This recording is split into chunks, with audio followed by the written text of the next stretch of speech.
Olá, boa tarde. Então, agora vamos falar sobre o arcadismo. A gente terminou conversando na aula anterior sobre o barroco e o neobarroco, que eu citei até o Caetano Veloso como exemplo do neobarroco. E uma coisa importante é que a gente nunca pode também ficar tão preocupado em classificar. A gente vê o momento, vê a questão histórica, que é muito importante, mas você não pode ficar tão preocupado só em classificar se pertence a um ao outro. Tem poetas de agora que escrevem no estilo barroco, no estilo do arcadismo, do neoclassicismo. Isso é possível. Eu acho que o mais importante na literatura é a gente ler, a gente degustar, a gente gostar de ler e começar a relacionar um texto com o outro e com a questão histórica também.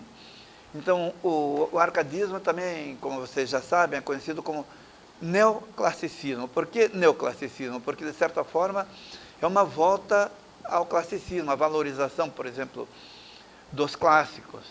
E ela valoriza também a vida bucólica, a vida do campo, os elementos da natureza, então, coisa que o barroco não fazia.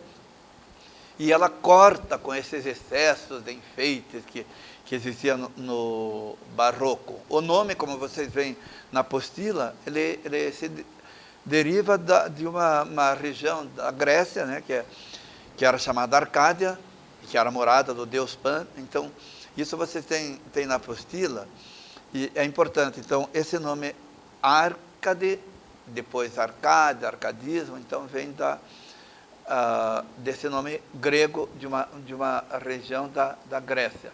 E dentro do contexto do arcadismo, é importante a gente ver, por exemplo, o que estava acontecendo, na Europa.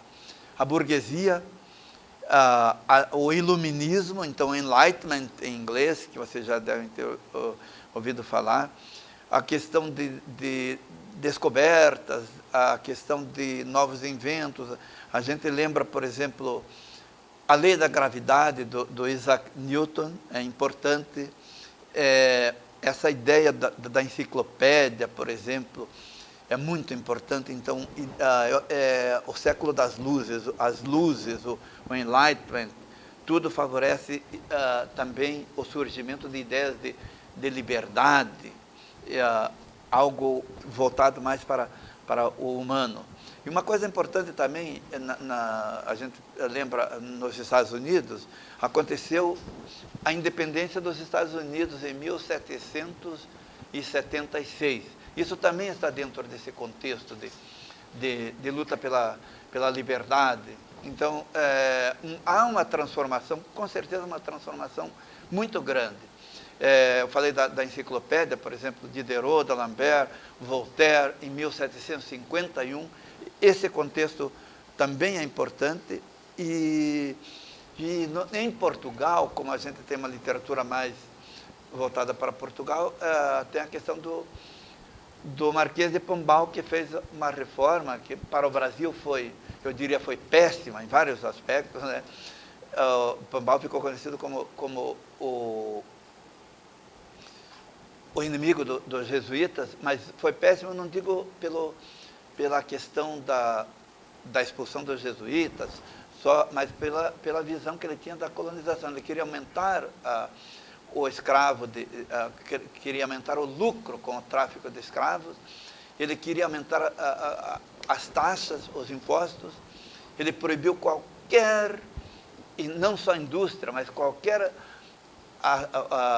manufatoria, qualquer obra manufaturada no Brasil. Então, para o Brasil tornar-se totalmente colônia. Isso aqui foi o Marquês de Pombal, e a reforma que ele fez, na realidade, nas colônias foi pior. Em Portugal, talvez, houve alguma coisa interessante nas colônias. A gente sabe, até em Macau, tinha uma universidade, que era São Paulo, ele fechou. Então, ele aumentou digamos, a carga para as colônias. Mas Portugal talvez teve algum benefício com as reformas de Pombal e está dentro do contexto do arcadismo. Tanto que foi Pombal que, com as grandes taxas, a exploração das atividades de diamantes, etc., foi ele um dos responsáveis pelo surgimento da Inconfidência Mineira, quer dizer, a revolta por causa das atitudes, das leis que o Pombal, na verdade, foi responsável e que tinha como intuito evitar qualquer possibilidade de desenvolvimento das colônias, e no caso do Brasil. Então, como eu falei, proibia qualquer tipo de indústria, qualquer atividade manufatureira, e a carga aumentou para o Brasil. O Pombal é conhecido como o déspota esclarecido, porque era do século das luzes.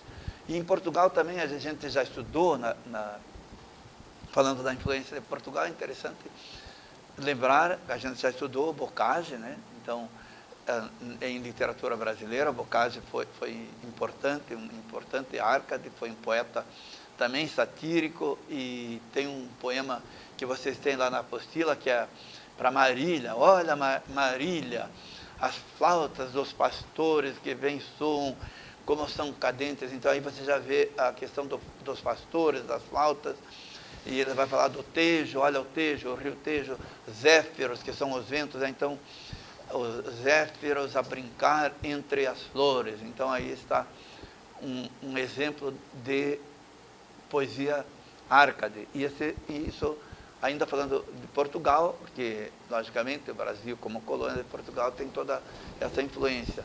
No Brasil, ele se desenvolve na segunda metade do século XVIII, então, depois de 1750, e a gente já sabe, já leu, né, que o auge do acontecimento foi em Minas Gerais.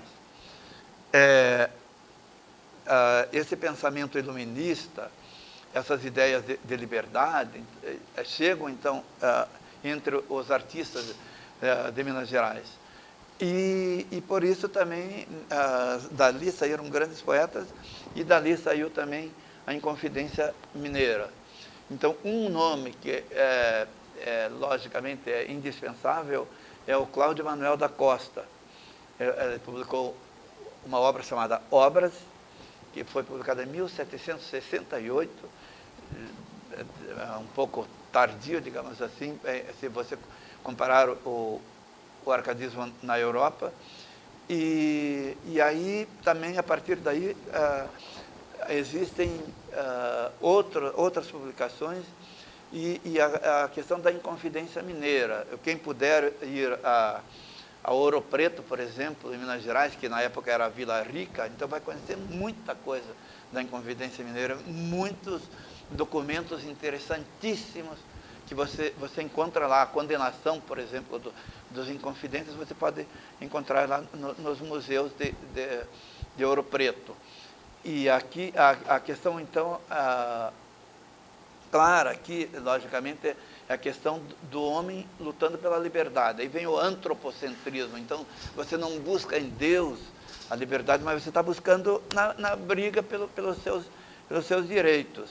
E é o que aconteceu com os poetas da Inconfidência. Então, além dessa questão bucólica, da vida do campo, por exemplo, poemas como Marília de Dirceu, do Tomás Antônio Gonzaga, é importante você lembrar dessa questão da liberdade, da briga pela liberdade. Uma coisa interessante que vale a pena lembrar é a questão do carpe diem. Carpe diem, eu acho que vocês sabem, é uma expressão latina, né, que carpe diem, aproveite o dia. Em inglês, se fala seize the day, quer dizer, agarre o dia, seize the day. Isso também tem influência nos Árcades. Eu acho que o exemplo máximo de poeta do Carpe Diem é um poeta inglês chamado Andrew Marvell. O Marvell tem um poema fantástico, que é o maior exemplo do Carpe Diem, que ele fala para a amada dele. O título do poema é To His Coy Mistress, para a sua senhora humilde. Ele é um poema que tem 3 partes. A primeira parte ele diz: se a gente tivesse muito tempo, eu poderia contemplar aqui do Humber, que é o rio da Inglaterra, você lá no Ganges e assim por diante. Eu usaria 20 anos para contemplar cada seio e mais 200 anos para contemplar o resto. E aí ele diz, mas o tempo está correndo. E aí no final ele diz, então vamos aproveitar o momento. Isso é um exemplo de o poeta Marvel, que teve uma influência também no Carpe Diem, essa ideia de um poema, de você aproveitar a vida. Então, vamos aproveitar a vida enquanto existe fôlego, é o que o poeta fala. E acontece isso no arcadismo, no Brasil também. Se vocês analisarem os poemas, até o próprio Marília de Dirceu, vocês vão ver isso. E outra coisa importante há sempre um pseudônimo, né? Por exemplo, Marília de Dirceu. Tem aquele Cartas Chilenas, que é do Tomás Antônio Gonzaga também, que você não sabe quem é o autor. Até pouco tempo se discutia quem era o autor. Tem a questão dos mitos da antiguidade, do classicismo, e essa questão mais universalista, mais pagã, não é uma coisa cristã, falando sempre do Deus cristão, como acontece no Barroco. Por exemplo, no Barroco a gente viu A Jesus Crucificado, que é um poema do Gregório de Matos. Aqui não tem muito essa questão cristã.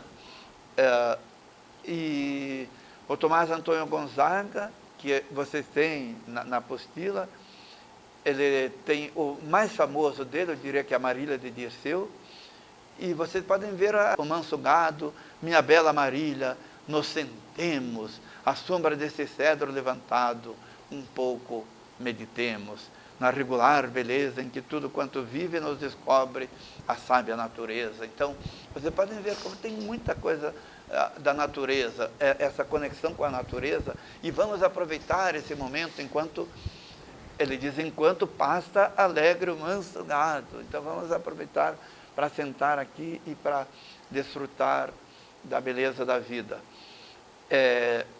E isso aqui é um exemplo de poema pastoril, lírico. Agora tem Tomás Antônio Gonzaga, que eu diria que o mais importante dos árcades brasileiros. Ele também tem as cartas chilenas, que eram 13 cartas satíricas.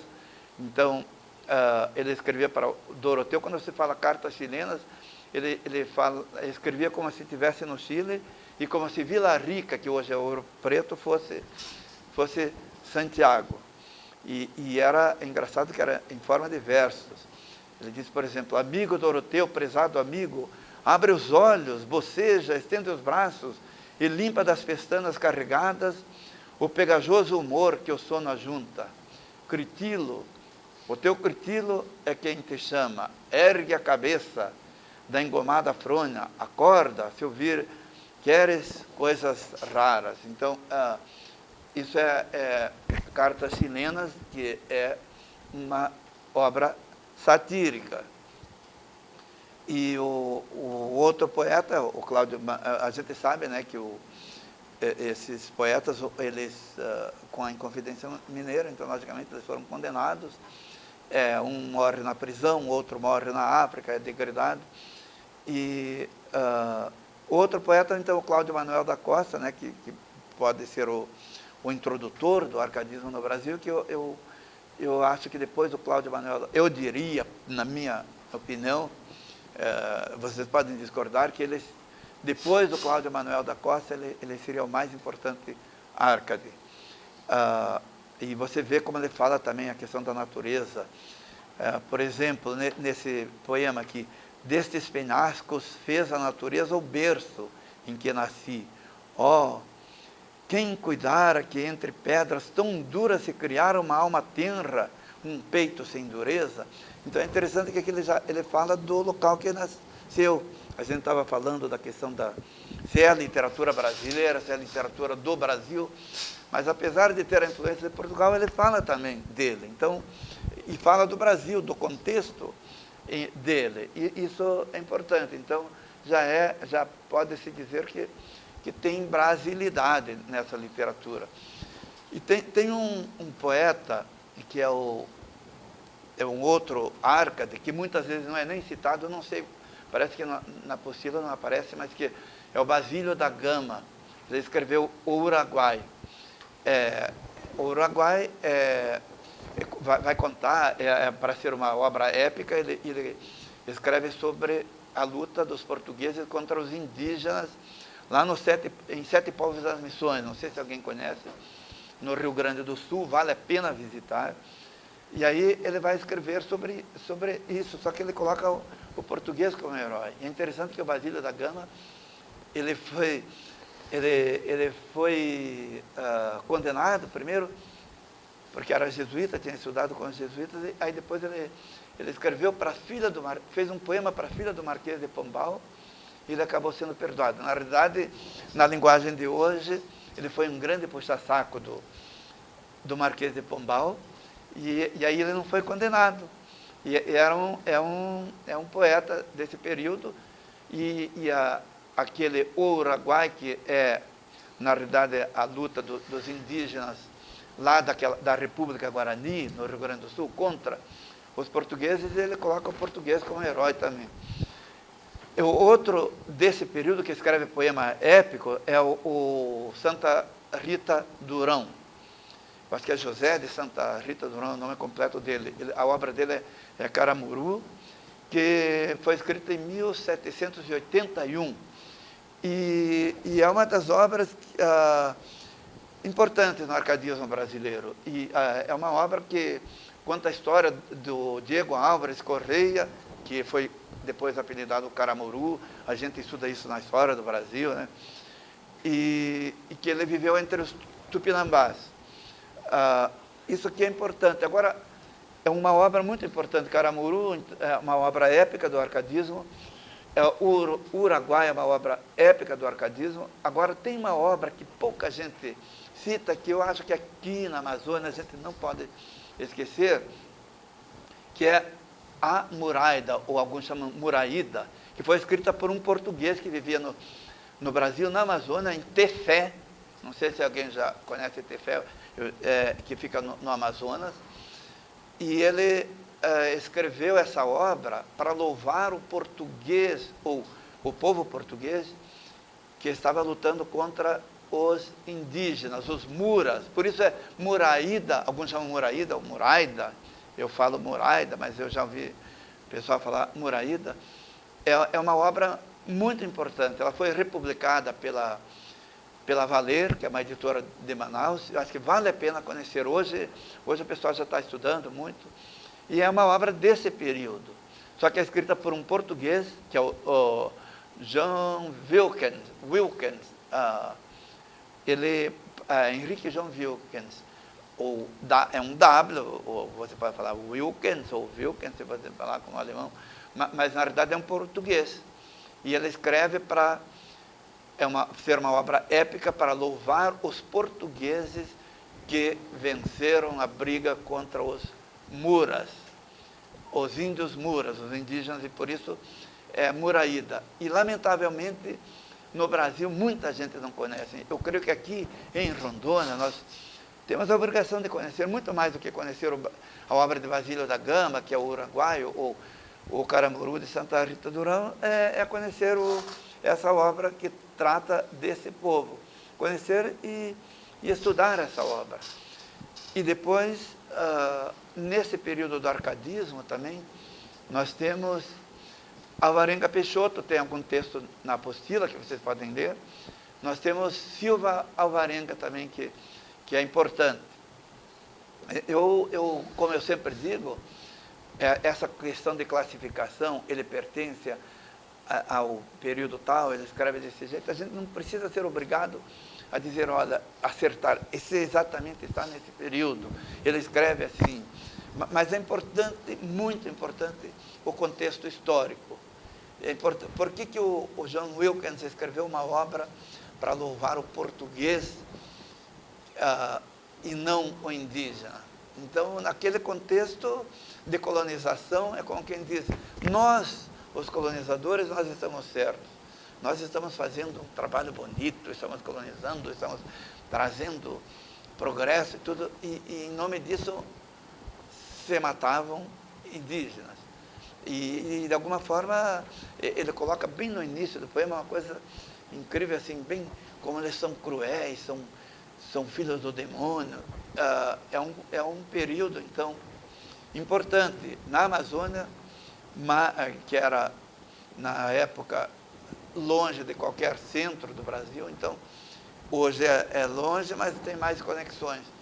Então, é uma obra, eu diria, indispensável para nós que somos que moramos na região Amazônia. Nós devemos conhecer. Então, se alguém, eu não sei se está na apostila, mas eu aconselho a anotar, a Muraída, ou a Muraida, e aí ele tem um subtítulo que é O Triunfo da Fé. Então sempre colocava a fé como coisa importante. Na realidade ele estava matando o indígena, mas dizia que era o triunfo da fé. E ele, o nome do autor é Henrique João Wilkens, W-I-L-K-E-N-S. Vocês podem procurar na internet. A Valer recentemente republicou, então é fácil de encontrar também a obra, e vale a pena conhecer para comparar com os árcades, com os poetas do arcadismo brasileiro. Então, antes de terminar, só para lembrar, o arcadismo brasileiro digamos, nos setecentismos, de 1750 em diante, principalmente no Brasil, já bem depois, 1780, 81, 85, que foi publicado a Muraida, 81 foi publicado o Caramuru, e os poetas em Confidência Mineira, a gente sabe, principalmente Tomás Antônio Gonzaga e Cláudio Manuel da Costa, eles produziram muito nesse período de 1770 a 1780, 90, então eles são, esse contexto, a questão da liberdade, da necessidade de expressar desejo de liberdade, a questão da natureza, a questão então, da valorização da mitologia. Isso é importante quando se fala em arcadismo. E eu aconselho todos a lerem aqueles textos da apostila. Esse livro aqui, A Formação da Literatura Brasileira, é muito importante, do Antônio Cândido. Do Afrânio Coutinho é importante. Tem um livro aqui, que é a História da Literatura Brasileira, do Carlos Nejar, que também tem alguma informação importante, e tem muita coisa para pesquisar na internet. Então, nós terminamos agora com o arcadismo. Muito obrigado, foi bom estar conversando com vocês sobre literatura, e qualquer dúvida a gente está aí, vocês têm o e-mail, vocês têm como perguntar. Obrigado, até a próxima.